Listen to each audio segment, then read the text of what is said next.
Hello, welcome to all about commerce. आज हम पढ़ने वाले हैं क्लास 11 के चैप्टर 2 का, अकाउंटेंसी के चैप्टर 2 का बेसिक अकाउंटिंग टर्म्स का पार्ट फर्स्ट, जिसमें हम बहुत सारे टॉपिक्स करने वाले हैं। और ये चैप्टर रहने वाला है बहुत ज़्यादा इम्पोर्टेंट, क्योंकि इसमें आप जो कुछ भी पढ़ोगे वो सब कुछ आप नेक्स्ट चैप्टर में देखोगे। यही चीज़ें आपको नेक्स्ट चैप्टर में यूज़ होती हुई दिख रही होंगी। तो बिना किसी देरी किए इसमें स्टार्ट करते हैं। तो इसमें हमें जो टॉपिक्स है कौन कौन से पढ़ने हैं वो है entity, business transaction, capital, drawings, liabilities और भी बहुत सारी चीज़ें पढ़नी है। और पूरे अकाउंटेंसी के बुक में यही सारे टर्म्स यूज होते होंगे आपके हर एक चैप्टर में। तो बिना कोई टाइम वेस्ट किए फर्स्ट टॉपिक पे आ जाते हैं, जो कि है हमारा एंटिटी।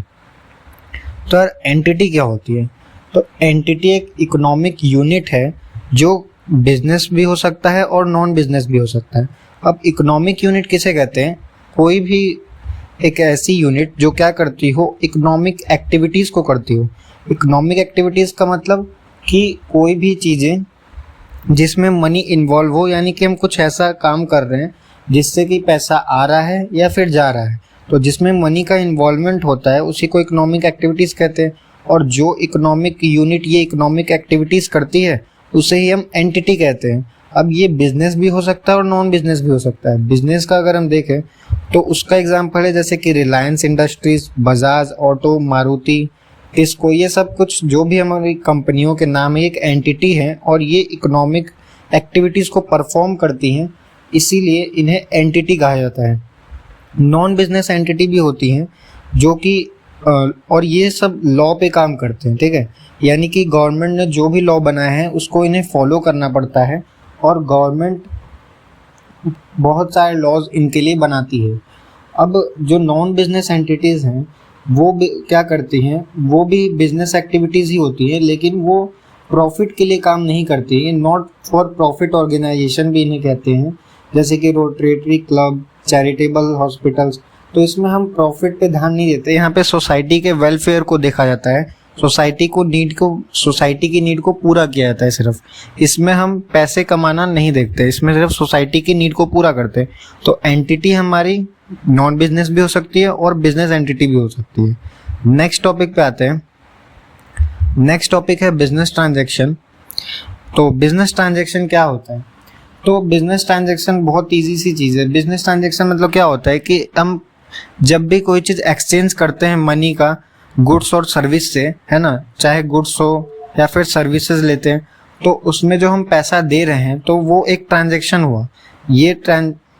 इसी को हम एक बिजनेस ट्रांजैक्शन कहते हैं। और business transaction means a financial transaction और इकोनॉमिक इवेंट। तो ये दो पार्टीज के बीच में होता है। कोई एक, जैसे मान लो कि एक एग्जांपल लेते हैं, अमृत ने सोल्ड किया 10,000 का गुड्स पवन को। तो अमृत ने सोल्ड किया गुड्स, तो ये एक ट्रांजैक्शन हो गया दोनों के लिए, पवन के लिए भी और अमृत के लिए भी। तो इसमें दोनों ही क्या है, दोनों पार्टी इन्वॉल्व होती हैं। इसमें बहुत सारे ट्रांजैक्शन हो सकते हैं, परचेस ऑफ गुड्स, है ना, payment to creditor, purchase of sale of fix asset, है ना, पेमेंट, इंटरेस्ट रिसीव, ये सब कुछ हमारा क्या होता है, बिजनेस ट्रांजैक्शन होता है। अभी हम आगे बहुत सारी चीज़ें देखेंगे। नेक्स्ट आते हैं। नेक्स्ट है अकाउंट। तो यार अभी हमने पढ़ा बिजनेस ट्रांजैक्शन के बारे में, तो अब हम जो पढ़ रहे हैं वो अकाउंट है। तो अब अकाउंट क्या होता है? तो अकाउंट का मतलब होता है जो बिजनेस ट्रांजैक्शन हम कर रहे हैं तो उसको हम रिकॉर्ड करके रखते हैं। हमें क्या चाहिए, एक ऐसा जगह चाहिए जहाँ पे हम ट्रांजैक्शन को रिकॉर्ड करके रख सकें और आगे चल करके हम उसे देख सकें। तो वो जहाँ पर हम रिकॉर्ड करते हैं उसी को अकाउंट कहते हैं। तो record of transaction under that head, जो हमने बिजनेस ट्रांजैक्शंस किए हैं उनको हम एक जगह रिकॉर्ड करके रखते हैं, उसी को अकाउंट कहा जाता है, ठीक है।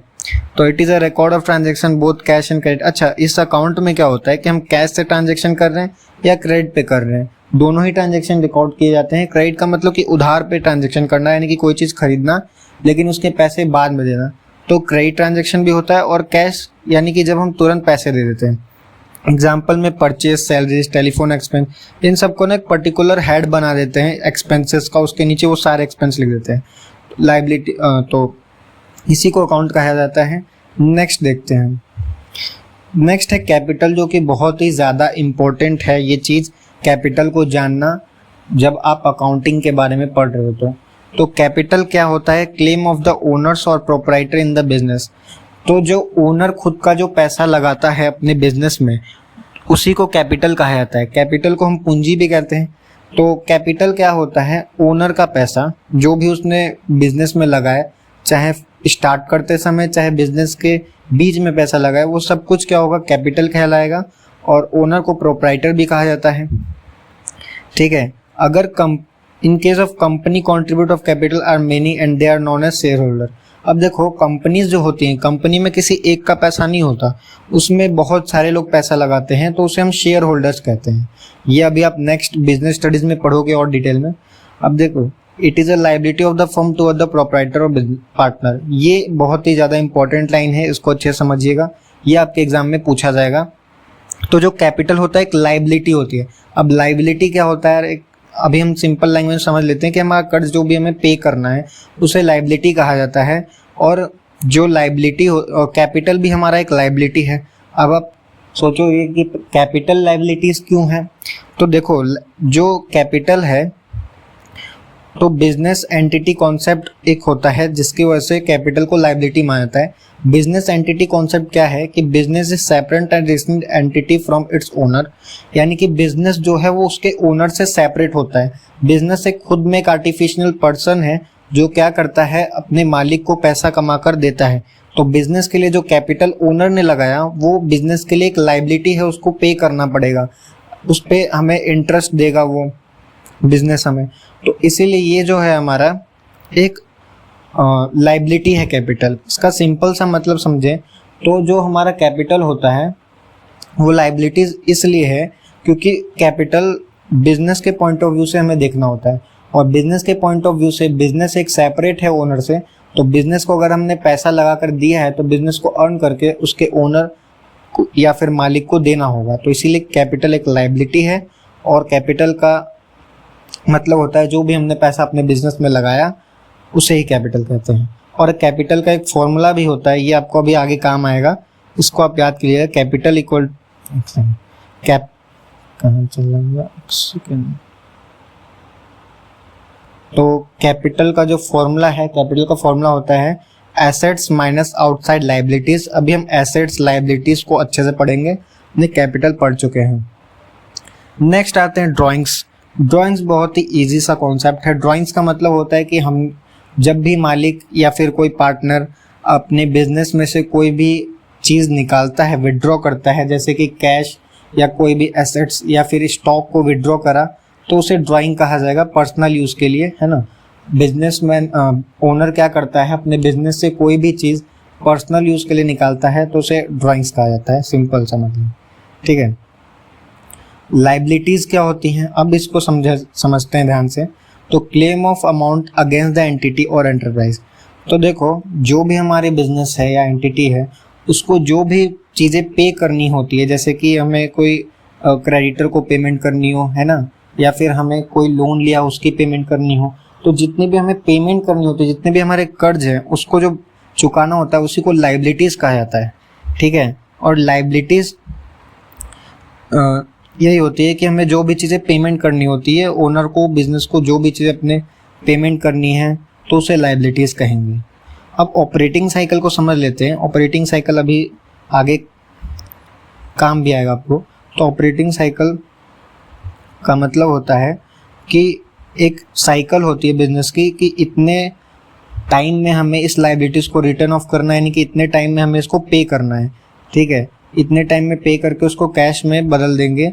और ये हमारा अगर नहीं किसी बिजनेस का डिफाइन होता है तो उसे हम 12 मंथ का मानते हैं कि अगर 12 मंथ में अगर हमारा कोई टाइमिंग नहीं है कि कितने देर में पे करना है तो उसको 12th मंथ माना जाता है, पीरियड ऑफ ऑपरेटिंग साइकिल। अच्छा, नेक्स्ट आते हैं कि जो लायबिलिटीज़ है उसको 3 तरीके से क्लासीफाई किया गया है। पहला है करंट लायबिलिटी। तो करंट लायबिलिटी वो होती है जो 12 मंथ के अंडर में जिसको हम रिटर्न ऑफ कर देते हैं, पे कर देते हैं। तो जो भी 12 मंथ के अंदर ही सेटल हो जाता है हमारा पेमेंट तो उसे कहा जाता है करंट लायबिलिटी। और ये ऑपरेटिंग साइकिल में ही हमारा पेमेंट हो जाता है, जिसकी भी बिजनेस की ऑपरेटिंग साइकिल है तो उसको करंट लायबिलिटी कहा जाएगा। या फिर 12 मंथ के अंडर पेमेंट हो जाएगा तो भी करंट लायबिलिटी कहा जाएगा। नॉन करंट लायबिलिटीज़ क्या होती है? तो नॉन करंट लायबिलिटी जस्ट इसका अपोजिट हो जाएगा, यानी कि जो भी चीज़ें हमें पेमेंट बाद में करनी है, यानी कि 12 मंथ से ज़्यादा हमें टाइम लग जाएगा पेमेंट करने में, तो उसको हम नॉन करंट लायबिलिटीज़ को कहेंगे। ठीक है, नेक्स्ट आते हैं एसेट्स पे। एसेट्स क्या होती है? तो देखो यार, economic resource of the entity which will give benefit in the future. एक ऐसा रिसोर्स जो एंटिटी को क्या करे, फ्यूचर में बेनिफिट दिलाए, तो उसे कहा जाता है एसेट्स। ठीक है, एसेट्स जितनी भी हमारी कहते हैं ना संपत्ति, तो एसेट्स एक संपत्ति होती है प्रोप्राइटर की, जितनी भी चीज़ उसके पास है वो सारा का सारा एसेट्स हो जाएगा। जैसे कि land, building, stock, furniture, debtor, cash, bank balance, सब कुछ जितना भी ओनर का खुद का है ना, वो सारा का सारा एसेट्स है। अच्छा, एसेट्स को भी फर्दर क्लासीफाई किया गया है। एसेट्स को क्लासीफाई किया गया नॉन करंट एसेट्स में, करंट एसेट्स में और फिक्टिशियस एसेट में। तीनों को हम देखते हैं कि तीनों कौन कौन से हैं। तो नॉन करंट एसेट्स किसे कहते हैं? तो assets old by the entity not mean for resale. देखो, ये एक ऐसा एसेट होता है जो कि रीसेल करने के लिए नहीं होता। ज़्यादातर कुछ ऐसे एसेट्स भी होते हैं जो कि हम रीसेल कर देते हैं, जैसे कि हमने कोई स्टॉक खरीदा तो हम उसको बेच देंगे, लेकिन ये ऐसे एसेट्स होते हैं इसको हम दोबारा से सेल नहीं करेंगे, इसको हम सालों साल तक अपने बिजनेस में चलाते हैं। जैसे कि एग्जांपल में आता है non current assets, fixed assets, non current investments, long term loan, advances, other non current assets. तो ये सारे के सारे हमारे नॉन करंट एसेट्स होते हैं। फिक्स्ड एसेट्स समझ लेते हैं क्या होता है। तो फिक्स एसेट वो नॉन करंट एसेट्स हैं जो enterprise which are not helpful, जो कि रीसेल के लिए नहीं होते हैं, लेकिन इनका पर्पस क्या होता है, अर्निंग कैपेसिटी को बढ़ाना, है ना, किसी भी बिजनेस के अर्निंग कैपेसिटी को बढ़ाना इनका पर्पस है। फिक्स्ड एसेट फर्दर क्लासीफाई किए गए हैं। फिक्स्ड एसेट दो टाइप के होते हैं, टेंजिबल और इनटेंजिबल। तो टेंजिबल उसे कहा जाता है जिसको हम छू सकते हैं, जो जिसकी फिजिकल एक्सिस्टेंस हो, है ना, जिसे हम देख सके, टच कर सके, तो वो सारा हमारा होता है टेंजिबल एसेट्स। तो वो टेंजिबल एसेट्स के एग्जांपल कौन से हैं? Land, building, machinery, computer, furniture. तो इनका फिजिकल एग्जिस्टेंस होता है, इसको हम छू सकते हैं, तो ये टेंजिबल एसेट्स हो गए। इनटेंजिबल एसेट्स किसे कहते हैं? तो assets not having physical existence, जिसका कोई फिजिकल एग्जिस्टेंस ना हो, जिसको हम छू ना सकें या फिर जिसको हम ना देख सकें, ऐसे बहुत सारे एसेट्स होते हैं। तो जैसे एग्जांपल में आ जाता है आपका इनटेंजिबल एसेट्स में गुडविल। देखो, गुडविल क्या होती है? किसी भी कंपनी की रेपुटेशन, कि वो किस लेवल पे है कंपनी, है ना, उसकी रेपुटेशन, वो गुडविल हो गया। ट्रेडमार्क, कंप्यूटर सॉफ्टवेयर, है ना, कॉपीराइट, ये सब कुछ क्या होता है? इनटेंजिबल एसेट्स होते हैं, इसको हम देख नहीं सकते, छू नहीं सकते, है ना। नेक्स्ट आते हैं करंट एसेट्स पे। तो करंट एसेट्स किसे कहते हैं? वो एसेट्स जो कि 1 ईयर के अंडर में ही कैश में बदल जाए, है ना, उसे कहा जाता है करंट एसेट्स। यानी कि 1 ईयर के अंदर हम अगर अपने एसेट्स को कैश में बदल दें, राइट ऑफ कर दे, तो उसे करंट एसेट्स कहा जाएगा। इसका एग्जांपल होता है जैसे कि डेटर। डेटर वो होता है जिससे हमें पैसे लेने होते हैं, ठीक है, उसे डेटर कहते हैं। और बिल्स रिसीवेबल, कोई भी हमें बिल मिलने वाला है, वो भी करंट एसेट्स होता है। नेक्स्ट है फिक्टिशियस एसेट्स। तो फिक्टिशियस एसेट्स क्या होते हैं? Assets coming to existence by an accounting entry. fictitious are those assets which are neither tangible nor intangible. They are losses not written off in the year in which they are incurred, but in more than one accounting period. Example of fictitious assets is deferred revenue expenditure, advertisement expenditure. तो fictitious asset ना ही तो intangible होते हैं, ना ही तो intangible assets होते हैं। ये हमारे क्या होते हैं? ये कुछ ऐसे assets होते हैं जिस पे हम अभी खर्च करेंगे, अभी इस पे पैसे खर्च करेंगे, तो ये हमें फ्यूचर में जाके बेनिफिट दिलाएंगे। जैसे कि एडवर्टीजमेंट एक्सपेंडिचर होता है। एडवर्टीजमेंट पे हम बहुत ज़्यादा एक्सपेंड कर देते हैं और बाद में वो हमें एक साल बाद या फिर 6 महीने बाद हमें उसका देखने को मिलता है। तो फिक्टिशियस एसेट का मतलब वही होता है कि जो चीज़ें अभी हमें ना पहुँचाएँ, ना बेनिफिट दिलाएं, भले वो बाद में बेनिफिट देती है हमें। उसका एग्जांपल है एडवर्टीजमेंट एक्सपेंडिचर, ये एक फिक्टिशियस एसेट्स होता है और इसकी डेफिनेशन भी आप याद कर लेना, एग्जाम में बहुत बार पूछा गया है। नेक्स्ट आते हैं हम रिसीट्स पे। तो रिसीट्स क्या होती हैं? Receipts are categorised into revenue receipts और कैपिटल रिसीट। तो रिसीट को समझने के लिए हम इसको ना रिवेन्यू रिसीट और कैपिटल रिसीट से समझते हैं। इसको 2 टाइप में डिवाइड किया है। तो रिवेन्यू रिसीट क्या होती है? Amount receive from sale of goods और सर्विस और बोथ। तो जो अमाउंट हमें रिसीव हुआ है गुड्स को सेल करने पे या सर्विस को सेल करने पे, उसी को रिवेन्यू रिसीट कहते हैं। यानी कि जितना भी अमाउंट हमें गुड्स को सेल करने पे या सर्विस को सेल करने पे मिलता है उसे रिवेन्यू रिसीट कहते हैं। It is the amount receive in normal course of business और rendering for service from use of business resources. तो जो हम नॉर्मल चीज़ें बिजनेस में करते हैं पैसे कमाने के लिए, अगर उससे हमें कोई चीज़ पैसा रिसीव हो रहा है तो उसे रिवेन्यू रिसीट्स कहा जाएगा। एग्जाम्पल में है अमाउंट रिसीव और receivable against sale of goods, तो सेल ऑफ गुड्स करके हमें जो पैसा मिलना है वो रिवेन्यू रिसीट होगी। इंटरेस्ट रिसीव हुआ फिक्स डिपॉजिट पे बैंक में, तो वो भी रिवेन्यू रिसीट होगा। ठीक है, नेक्स्ट है हमारा कैपिटल रिसीट। ये क्या होता है? तो amount receive from sources that are not of revenue nature, कुछ ऐसे ही सोर्सेज जो कि रिवेन्यू नेचर के नहीं होते, यानी कि हमेशा इनमें से हमें पैसा नहीं मिलता, कभी कभार हमें इस पर पैसा मिलता है। Capital receipt which are not of revenue nature, तो जो रिवेन्यू नहीं है वो कैपिटल। एग्जाम्पल में इसको समझते कैसे? तो कैपिटल कॉन्ट्रीब्यूशन बाय ओनर। तो अगर ओनर क्या करता है अपने बिजनेस में कैपिटल कंट्रीब्यूट करता है तो वो एक कैपिटल रिसीट है। लेकिन ओनर क्या है, कैपिटल हमेशा कंट्रीब्यूट नहीं करेगा, वो कभी कभी ही कैपिटल कंट्रीब्यूट करता है, डेली नहीं करता। तो ये डेली बेसिस पे एक्टिविटीज़ नहीं होती, इसलिए इसको कैपिटल रिसीट कहते हैं।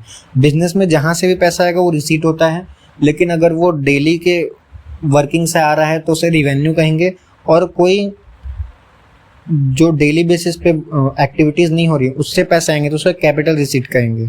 तो और एग्जांपल देख लेते हैं इसमें, receipt from sale of fixed asset, यानी कि कोई हमने फिक्स्ड एसेट्स को बेच दिया, जैसे कि फर्नीचर बेच दिया तो उससे जो पैसा है, लेकिन हम फर्नीचर डेली नहीं बेचते हैं, ये हम कभी कभी ही सेल करते हैं। मशीनरी को सेल करना, बिल्डिंग को सेल करना, फर्नीचर सेल करना, इन्वेस्टमेंट, लोन लेना, ये सब कुछ हमारा क्या होता है? कैपिटल रिसीट होता है। और ये लाइबिलिटी, ये कैपिटल रिसीट लाइबिलिटी इंक्रीज करते हैं, बाद में समझेंगे, नेक्स्ट चैप्टर में आपको और अच्छे समझ में आएगा। नेक्स्ट है हमारा एक्सपेंडिचर। तो एक्सपेंडिचर क्या है? तो expenditure is the amount spent on और liability incurred for purchasing assets, goods और टेकिंग सर्विसेज। ठीक है, तो एक्सपेंडिचर जैसे हमने रिसीट देखा था उसका अपोजिट हो जाएगा एक्सपेंडिचर, यानी कि वहाँ पे पैसा आ रहा था, यहाँ पे पैसा जाएगा। तो हमारे बिजनेस में, बिजनेस से जहाँ भी पैसा जा रहा होता है तो वो एक्सपेंडिचर कहलाता है। और एक्सपेंडिचर भी दो टाइप के होते हैं, कैपिटल और रिवेन्यू एक्सपेंडिचर। तो जैसे हमने देखा उसमें कैपिटल एक्सपेंडिचर में जब amount spent on liability incurred for purchasing assets, जब हम एसेट्स को खरीदेंगे, ठीक है, तो ये होगा कैपिटल एक्सपेंडिचर। एसेट्स भी कौन से? जैसे कि फिक्स्ड एसेट्स खरीदना है ना, एग्जिस्टिंग एसेट को बदलना, चेंज करना है ना, अर्निंग कैपेसिटी जिससे बिजनेस की बढ़ जाए, will give benefit enduring nature, it may be incurred to purchase tangible fixed assets और intangible fixed assets। Capital expenditure में हम टेंजिबल या इंटेंजिबल कोई भी फिक्स्ड एसेट्स को परचेस कर सकते हैं, जैसे कि मशीनरी को खरीदना, machinery purchase for 5 lakh, 5 lakh की हमने मशीनरी खरीद ली, तो जो हम 5 लाख की मशीनरी खरीद रहे हैं तो ये हमारा कैपिटल एक्सपेंडिचर, यहाँ पे हमने मशीनरी खरीदा, पैसा गया, एक्सपेंडिचर है लेकिन कैपिटल एक्सपेंडिचर है।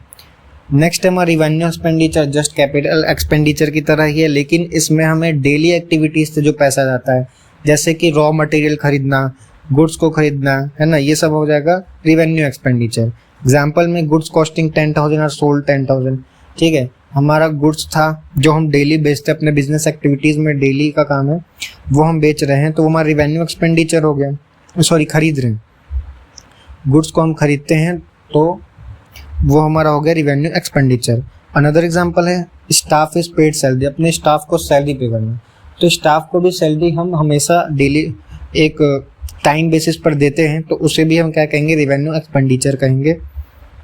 नेक्स्ट आता है डेफर रिवेन्यू एक्सपेंडिचर, ये भी एक एक्सपेंडिचर है। डेफर रिवेन्यू एक्सपेंडिचर क्या होता है? Expense of revenue nature return of in more than 1 year. तो यार जो भी हमारा एक से ज़्यादा साल में रिवेन्यू एक्सपेंडिचर होगा तो उसे ही डेफर रिवेन्यू एक्सपेंडिचर कहेंगे। डेफर रिवेन्यू एक्सपेंडिचर और रिवेन्यू एक्सपेंडिचर दोनों सेम है, लेकिन रिवेन्यू एक्सपेंडिचर में 1 ईयर में राइट ऑफ हो जाता है, डेफर रिवेन्यू एक्सपेंडिचर में मोर देन 1 ईयर लगता है। ठीक है, defer revenue expenditure in nature but it refund of charge into more than 1 accounting period. तो एक से ज़्यादा साल में अगर लगे तो उसे हम कहते हैं defer revenue expenditure. It is estimated that benefit of such expenditure will be available in more than 1 financial year. तो इसका जो बेनिफिट है ये हमें 1 से ज़्यादा साल में देखने को मिलेगा, जैसे कि लार्ज एडवर्टाइजिंग एक्सपेंडिचर, यानी कि जब हम बहुत ज़्यादा एडवर्टाइजिंग कराते हैं तो वो हमें अभी बेनिफिट नहीं देता है, वो हमें मोर देन 1 ईयर में बेनिफिट देता है। इसी को हम डेफर रिवेन्यू एक्सपेंडिचर कहते हैं। तो रिवेन्यू एक्सपेंडिचर था कि हम किसी इस पे खर्च कर रहे हैं ताकि वो हमें आगे चल के बेनिफिट दिलाए डेली बेसिस पे एक्टिविटीज़ पे, लेकिन ये मोर देन 1 ईयर है। ठीक है, नेक्स्ट आते हैं एक्सपेंस पे। तो एक्सपेंस क्या है? तो अमाउंट स्पेंट इनकर टू अर्न रिवेन्यू, रिवेन्यू को अर्न करने के लिए जो हम खर्चा करते हैं, एक्सपेंस करते हैं, उसी को एक्सपेंस कहते हैं। तो एक्सपेंस एक कॉस्ट होती है रिवेन्यू को जनरेट करने के लिए। अगर हमें रिवेन्यू चाहिए, अगर हमें पैसा लाना है अपने बिजनेस के अंदर, तो उसके लिए हमें कुछ खर्चा करना पड़ेगा, कुछ एक्सपेंस करना पड़ेगा, तो उसी को एक्सपेंस कहा जाता है। जैसे कि सैलरी देनी पड़ेगी। अगर आप बिजनेस चला रहे हो तो आपके अंडर में जो लोग भी काम कर रहे हैं वो आपको पैसा रिवेन्यू करके देंगे, लेकिन आपको उनको सैलरी देनी पड़ेगी, वेजेस देना पड़ेगा। अगर आप किसी दूसरी बिल्डिंग में रहते हो, किसी दूसरी, तो उसके लिए रेंट पे करना पड़ेगा, तो वो हमारा एक्सपेंस हो गया। एक्सपेंस भी 2 टाइप के होते हैं, प्रीपेड एक्सपेंस और आउटस्टैंडिंग एक्सपेंस। प्रीपेड एक्सपेंस क्या होता है कि जिसमें हम एक्सपेंस को पहले ही पे कर देते हैं, उसकी सर्विस को बाद में यूज़ कर रहे होते हैं। जैसे कि हम जब फ़ोन का रिचार्ज कराते हैं तो हम पहले ही उसको पेमेंट कर देते हैं और फिर वो महीने भर का रिचार्ज अपनी सर्विस में लेते हैं। तो ये प्रीपेड एक्सपेंस हो गया, यानी कि अभी हमने पहले ही पेमेंट कर दी और फिर बाद में सर्विस ले रहे हैं। आउटस्टैंडिंग एक्सपेंस किसे कहते हैं?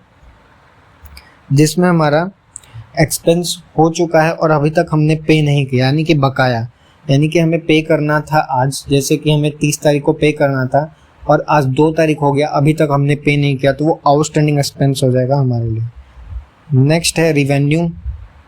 तो रिवेन्यू क्या होता है? तो gross inflow of cash receive और रिसीवेबल। तो यार जो भी पैसे हमें मिलने वाले हैं नॉर्मल कोर्स ऑफ बिजनेस, जो भी बिजनेस में नॉर्मल एक्टिविटी की वजह से जो हमें पैसे मिलने वाले हैं वो रिवेन्यू कहते हैं उसे। ठीक है, revenue is gross inflow of cash. Revenue एक ग्रॉस इनफ्लो होता है। ग्रॉस का मतलब होता है डायरेक्ट एक्सपेंस जिसमें इंक्लूड होते हैं, उसे ग्रॉस कहा जाता है। ठीक है, नेक्स्ट आते हैं इनकम पे। तो रिवेन्यू डिफर फ्रॉम इनकम। जो रिवेन्यू है वो इनकम से अलग है। Income is different from revenue. तो इनकम क्या है? Income is the profit earn during an accounting period. In the word income is the excess of revenue over expense. तो इनकम वो होती है यार कि हमने जितना खर्च किया उससे ज़्यादा जब हमें रिवेन्यू मिल रहा है तो उसे इनकम कहा जाएगा। रिवेन्यू का मतलब होता है कि आपको सिर्फ पैसे आ रहे हैं, लेकिन इनकम का मतलब होता है कि आपको एक्सपेंस से ज़्यादा पैसे मिल रहे हैं। जितना आपने खर्च किया उससे ज़्यादा जब पैसे मिल रहे हैं तो वो जो ज़्यादा पैसे मिल रहे हैं वो इनकम कहा जाएगा। ठीक है, जैसे एग्जाम्पल में हमने गुड्स खरीदा था 15,000 का और सोल्ड कर दिया 21,000 का। तो यार ये जो ज़्यादा हमें पैसा मिला 21,000 मिल गया, हमने 15,000 ही सोल्ड किया था, तो ये जो हमें 6,000 रुपये ज़्यादा मिले ये क्या है? ये हमारी इनकम है। ठीक है, नेक्स्ट आते हैं प्रॉफिट पे। तो प्रॉफिट क्या होता है? तो प्रॉफिट देखो यार, profit means income earn by the business from its operating activities, the activity carry out the enterprise to earn profit. तो जैसे मान लो कि हमने इनकम एक अर्न किया, ठीक है, जब प्रॉफिट क्या होता है? तो अगर हमने कोई भी चीज़, जैसे यहाँ पर एक एग्जांपल था कि हमने 15,000 के सामान को 21,000 में बेच दिया, तो जो 6,000 है वो प्रॉफिट था। ठीक है, इनकम हम तब कहते हैं जब वो हमें ज़्यादा पैसे मिल रहे हैं तो वो इनकम हो गई 21,000, लेकिन हमारा जो प्रॉफिट है उसमें हम एक्सपेंस को माइनस कर देते हैं। ठीक है, इस रिवेन्यू में से एक्सपेंस को माइनस करेंगे तो हमारा जो आएगा उसे प्रॉफिट कहा जाएगा। ये हमारा प्रॉफिट है। ठीक है, नेक्स्ट है हमारा गेन। तो गेन क्या होता है? ये प्रॉफिट की तरह ही है, लेकिन इससे क्या होता है, ये हमारे ओनर्स की इक्विटी को बढ़ाता है ना। गेन क्या करेगा? ओनर जितना पैसा लगाया है उसको और बढ़ा देगा, तो उसे गेन कहा जाएगा। लॉस क्या होता है? तो actual total expense over total of revenue. तो अगर टोटल एक्सपेंस हमारे ज़्यादा होने लगे, हम खर्चा ज़्यादा कर रहे हैं, रिवेन्यू कम मिल रहा है, तो वो हमारे लिए लॉस माना जाएगा और इसी को हम लॉस कहते हैं। नेक्स्ट है परचेजेस। परचेज बहुत ज़्यादा ईजी है। कोई भी सामान हम जब खरीदते हैं तो उसे परचेज कहते हैं। और परचेज बिजनेस क्यों करता है? ताकि वो अपने गुड्स को सोल्ड कर सके आगे चल करके, या फिर फिक्स्ड एसेट खरीदता है, परचेज कहेंगे उसको भी। ठीक है, परचेज में हम सिर्फ रॉ मटेरियल को इंक्लूड करते हैं जो कि आगे चल करके बेच सकते हैं, यानी कि इंटरमीडिएट गुड्स जिसको हम आगे चल करके बेचेंगे उसे परचेसेस कहेंगे। परचेस रिटर्न क्या होता है? तो परचेज रिटर्न यानी कि कुछ हमें सेलर से ऐसा डिफेक्टिव पीस मिल जाता है, फिर ख़राब गुड्स मिल जाते हैं, उसको हम सेलर को दोबारा रिटर्न कर लेते हैं और अपने पैसे ले लेते हैं, तो इसी को कहेंगे परचेज रिटर्न्स। तो सेल्स क्या होता है? सेल्स जब हम अपने गुड्स को सेल करेंगे, अभी हमने कोई गुड्स खरीदा और उसको बनाया, एक न्यू प्रोडक्ट बना दिया और उसको हमने फिर सेल कर दिया, तो इसे सेल्स कहा जाएगा। परचेज रिटर्न की तरह ही सेल्स रिटर्न भी होता है। अच्छा, परचेज रिटर्न को हम रिटर्न्स आउटवर्ड कहते हैं, ये वर्ड याद रखिएगा क्योंकि ये आपको बहुत जगह दिखने को मिलेगा। डायरेक्ट परचेज रिटर्न नहीं लिखा होता, रिटर्न्स आउटवर्ड लिखा होता है। नेक्स्ट है हमारा सेल्स रिटर्न। सेल्स रिटर्न में होता है कि जब हमने गुड्स बेचा था तो हो सकता है कि वो गुड्स ख़राब हो सके या फिर वो पसंद ना आया हो, तो वो जो कस्टमर है हमें वो दोबारा से लौटा देगा उस गुड्स को, तो उसी को सेल्स रिटर्न कहा जाएगा। रिवेन्यू फ्रॉम ऑपरेशन क्या है? तो अमाउंट रिसीव और receivable from the sale of goods and और सर्विस और बोथ। तो जो भी अमाउंट हमें रिसीव होने वाला है, जो भी हमें रिसीव हो चुका है, तो उसी को रिवेन्यू फ्रॉम ऑपरेशन कहते हैं। ये रिवेन्यू को ही कहते हैं, या फिर सेल्स को भी आप कह सकते हो कि जो हमने सेल्स किया उससे जो पैसा मिल रहा है उसी को रिवेन्यू फ्रॉम ऑपरेशन कहेंगे। तो ये हमने 20 अकाउंटिंग टर्म्स को देखा आज, जो कि बहुत ज़्यादा इंपॉर्टेंट है क्लास 11th के लिए और 12th के लिए भी। ये सारे अकाउंटिंग टर्म्स जो आपने पढ़े, ये सब कुछ बहुत ज़्यादा इंपॉर्टेंट है और आपको आगे चैप्टर में यही सब कुछ पढ़ने को भी मिलेगा। ठीक है, तो अब हम नेक्स्ट क्लास में हम कर रहे होंगे और अकाउंटिंग टर्म्स, क्योंकि ये पूरे नहीं हैं, अभी 19 अकाउंटिंग टर्म्स और हैं जो हमें पढ़ने हैं। तो तब तक के लिए मैं इसको एक PDF में करके आपको दे दूंगा, तो आप इन सब को सारे अकाउंटिंग टर्म्स को एक बार फिर से रिवाइज करना और लिख के याद कर लेना, ताकि आपको ये आसानी से याद हो जाए और आपको काम आए आगे। तो तब तक के लिए लाइक करो अगर वीडियो अच्छी लगी हो, आपको समझ में आया हो तो, और सब्सक्राइब करो और शेयर करो अपने फ्रेंड्स में। ठीक है, तो तब तक के लिए बाय बाय, और 11th क्लास में आप लोग अच्छे मार्क्स स्कोर करोगे। ओके।